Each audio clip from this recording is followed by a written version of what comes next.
அனைவருக்கும் காலை வணக்கங்கள். Good morning friends. தமிழுக்கும் அமுது என்று பெயர்.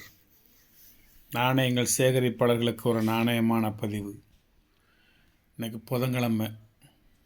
பொண்ணை பார்த்தாலும் புதனை பார்க்க முடியாதும்பாங்க. ஏன் பொண்ணை பார்த்துடலாம் புதனை பார்க்கக்கூடாது? பொண்ணு கண்ணுக்கு தெரியும், புதன் கண்ணுக்கு தெரியாது. 9 விதமான கோள்களிலும் மிகவும் தொலைவில் உள்ள கோள் புதன். அதை கண்ணால் பார்க்க முடியாது. அதனால் அப்படி சொல்லுவாங்க, பொண்ணை பார்த்துடலாம் புதனை பார்க்க முடியாதுன்னு சொல்லுவாங்க. நம்மளை பொறுத்தளவு எல்லா கோள்களுமே நல்ல கோள்கள் தான், எல்லா கிரகங்களுமே நல்ல கிரகங்கள் தான். எந்த கிரகத்தையும் குறை சொல்லி அந்த கிரகத்தினுடைய கோபத்துக்கு நம்ம ஆளாயிடக்கூடாது. அதனால் எல்லா கிரகமுமே நல்ல கிரகம்தான். இந்த கோள்களை எப்படி ஞாபகம் வச்சுக்கிடுங்க சொல்லுங்கள்? என்னென்ன கோள்? ஒரு யுரேனியன், நெப்டியூனு, ப்ளூட்டோ அப்படிலாம் சொன்னால் பிள்ளைகளுக்கு புரியாது. சுத்த தமிழில் சொல்லிக் கொடுங்க, ஈஸியாக இருக்கும். என்னென்ன கோள்கள்? மொத்தம் 9. எப்படி சொல்லுவீங்க அப்படின்னு திங்கக்கிழமையிலேருந்து ஆரம்பிச்சுக்கோங்க, அல்லது சனிக்கிழமையிலேருந்து ஆரம்பிச்சுக்கோங்க, அல்லது ஞாயிற்றுக்கிழமையிலேருந்து ஆரம்பிச்சுக்கோங்க. 7 நாட்களும் 7 கோள்கள். 7 நாட்களும் 7 கோள்கள். ஞாயிறுன்னா சூரியன், திங்கள்னா சந்திரன், செவ்வாய்ங்கிற பேர்லேயே தான் கோள்கள் இருக்கும். புதன்கிற கோள் பேர்லேயே தான் கோள்கள் இருக்கும். வியாழன்கிற பேர்லேயே தான் கோள்கள் இருக்கும். வெள்ளி, சனீஸ்வரன், அந்த சனி கோள். சரியா போச்சா? ஞாயிறு, திங்கள், செவ்வாய், புதன், வியாழன், வெள்ளி, சனி. இந்த 7மே 7 விதமான கோள்கள். இந்த 7ஓட சேர்த்து ராகையும் கேதையும் சேர்த்துக்கோங்க, அவ்வளோதான். 9 கோள்கள். 7ஓட சேர்த்து ராகுவும் கேதுவும் ரெண்டையும் சேர்த்துக்கிட்டிங்கன்னா 9 கோள்கள். அதாவது அவதாரங்கள் 10ம்பாங்க. அவதாரங்கள் 10, கிரகங்கள் 9, திசைகள் 8, ஸ்வரங்கள் 7. சரிகம பதனி. ஷட்சமம், ரிஷபம், காந்தாரம், மத்தியமம், பஞ்சமம், தைவதம், நிஷாதம். இதுதான் சரிகம பதனி. சுவைகள் 6 உங்களுக்கு தெரியும். பூதங்கள் 5 தெரியும். வேதங்கள் 4. கனிகள் 3. மா, பலா, வாழை. கனிகள் 3.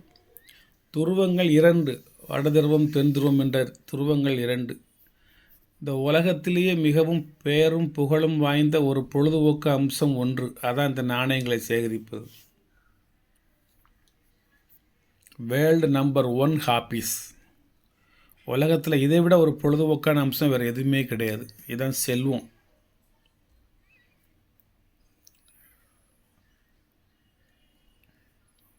சொல்லிட்டேனா? அவதாரங்கள் 10, கிரகங்கள் 9, திசைகள் 8, சுரங்கள் 7, சுவைகள் 6, பூதங்கள் 5, வேதங்கள் 4, கனிகள் 3, துருவங்கள் 2, உலகின் ஒப்பற்ற ஒரு பொழுதுபோக்கு ஒன்று. அதுதான் நியூமெஸ்மெட்டிக்ஸ் அண்ட் பிளாட்டலிக்ஸ் கலெக்ஷன்.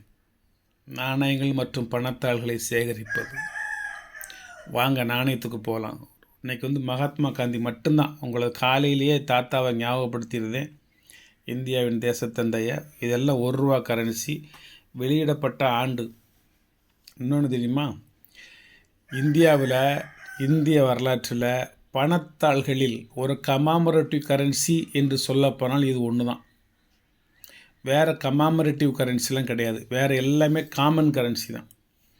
₹1 2000 தாள் வரைக்கும் எல்லாமே இந்திய பொருளாதாரத்தை முன்னிட்டு வெளியிடப்பட்ட ஒரு பொது பணத்தாள்கள், காமன் கரன்சி. இந்த ஒரு தாள் மட்டும்தான் கமாமரேட்டிவ் கரன்சி.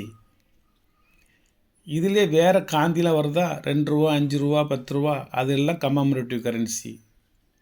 காந்தியை மட்டுமே மையமாக வைத்து வெளியிடப்பட்ட கமாமரேட்டிவ் கரன்சி இதுதான்.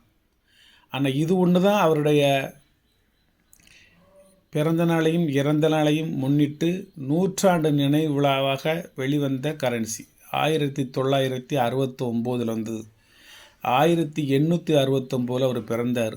மற்ற ₹2, ₹5, ₹10 கமாமரேட்டிவ் கிடையாது. அது காந்தி படம் போட்டு கரன்சி வெளியிட வேண்டும் என்று வெளியிட்டார்களே தவிர கமாமரேட்டிவ் இஷ்யூ கிடையாது. இப்போலாம் எல்லா கரன்சிலுமே காந்தி இருக்கா இல்லை, அப்போ எல்லா கரன்சியும் கம்மாமரேட்டிவ்ஸா கிடையாது. ஆனால் நினைவாக வெளியிடப்பட்ட கரன்சி வந்து பணத்தால் வந்து இது ஒன்று தான், வேறு கிடையாது. அதனால தான் இதில் இந்த ஈயர் பொறிச்சிருக்கும். வேறு எந்த கரன்சியில் உள்ள காந்தியிலையும் இந்த ஈயர் பொறிச்சிருக்காது. 1869 டு 1948. இது பிறந்த வருடம், இது இறந்த வருடம், அமரரான வருடம்.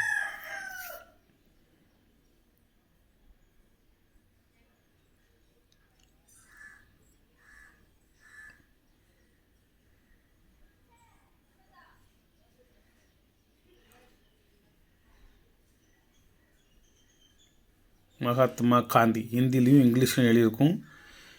இந்த கரன்சி வெளியிடப்பட்டது 1948ன்னு சொல்லிடக்கூடாது. இது அவர் இறந்த வருடம், சுதந்திரத்துக்கு பிறகு இறந்தார். 1969 நூற்றாண்டு விழாவை நினைவுபடுத்தக்கூடிய வகையில் இந்த கரன்சி வெளியிட்டாங்க. கம்மாமரேட்டிவ் கரன்சி, நினைவு கரன்சி. ஐஜேபிடல் ₹1 மட்டும் ஃபைனான்ஸ் செக்ரட்டரி வெளியிடுவாங்க, நிதித்துறை செயலாளர். மற்ற கரன்சி பூரா ரிசர்வ் பேங்க் ஆஃப் இந்தியா வெளியிடும். மற்ற கரன்சியில் மேலே வந்து ரிசர்வ் பேங்க் ஆஃப் இந்தியான்னு எழுதியிருக்கும். இந்த ஒரு கரன்சியில் தான் கவர்மெண்ட் ஆஃப் இந்தியான்னு எழுதியிருக்கும், பாரத். இதனுடைய இன்செட் வந்து பிளேன் தான், பிளேன் இன்செட் தான். ப்ரீஃபிக்ஸ் வந்து ஜே, எல்லாமே ஜே, 0 கீழே இருக்க ஓ கிடையாது, 0 ஜே 0. 54 35 03 543 503 504 505 506 507 507 எங்கே இந்த கீழே எங்கே இருக்குது, 507 508 509 510 511 512 513 514 515 516 517 518 519 520 521 522 523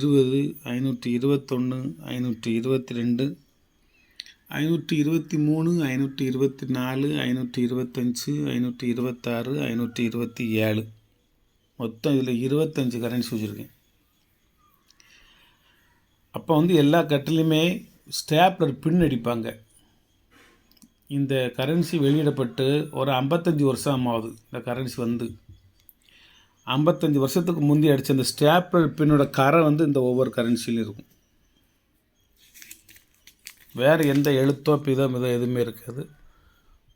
உள்ள இந்தியாவின் தேசிய சின்ன நீரோட்டம் இருக்கும், அது பக்கத்தில் அந்த ஸ்டாப்லர் பின்னோட கரை இருக்கும். வணக்கம், வாழ்த்துக்கள். சப்ஸ்கிரைப் பண்ணுங்கள், ஷேர் பண்ணுங்கள், லைக் பண்ணுங்கள், கமெண்ட் பண்ணுங்கள். இது யார் யாருக்கு வேணுமோ வாங்கிக்கோங்க. விலைலாம் ரொம்ப கம்மி தான், ரொம்ப அதிகமான விலையெல்லாம் கிடையாது. இதில் யூஸ்டு கண்டிஷன் இருக்குது, இதிலேருந்து ரொம்ப விலை குறைவு, அதையும் வாங்குறவங்க வாங்கிக்கோங்க. நன்றி நண்பர்களே, நன்றி.